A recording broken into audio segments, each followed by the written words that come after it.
project car. Tara, samahan nyo kami. Yan na, ito yung bagong project. Hyundai Galloper na Gen 1, yung box pack. So, trivia lang. Ito kasi is talagang Pajero na rebadge lang to Hyundai Galloper. So, kung mapapansin nyo, actually, mukha siya Pajero din. Even yung makina na ito, lahat Pajero. So, rebadge lang siya sa Hyundai. So, makikita mo ito yan. Medyo may naiba lang konti sa itsura, pero technically same sila lahat ng parts. Even yung interior, halos same eh. Manibela lang ata, diba? Iuwi na natin yung Galloper.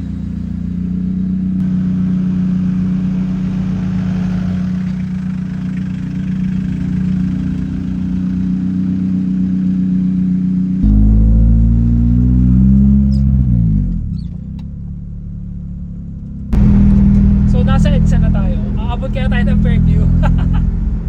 Sa may common na tayo. So malapit na. From Magallanes to Fairview. Mukhang kaya-kaya. Malapit na tayo sa bahay. So far, good na good itong Galloper. Walang problema. Kamusta? Bago sakit ng ulo. Sarap ba gamitin? Sarap naman. Mainit lang, walang aircon. Pero ayan, manual 4x4. Takbong pogi. The next day. Okay, ito na yung una natin gagawin dito sa may Galloper. So, wala kasi itong aircon. Magpapacheck tayo ng aircon. Kasi wala lamig eh. Kumbaga, unahin muna natin yung mga kailangan. At least magagamit mo na siya daily. Then, saka na yung mga, yung sa labas. Pampaganda.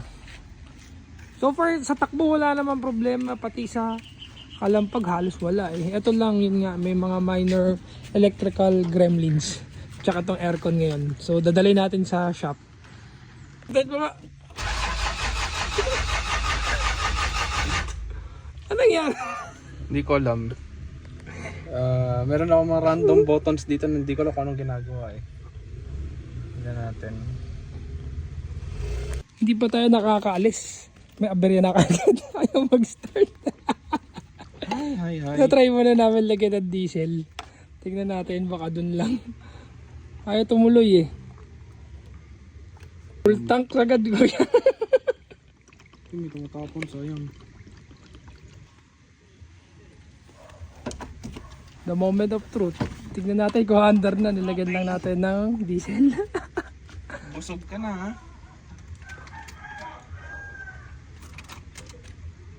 Come on.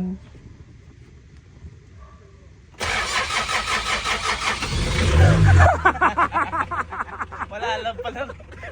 Wala ka diesel. Wala kasi tong gauge kahit Walang gauge ano yan, sabi ko sa'yo, baka wala.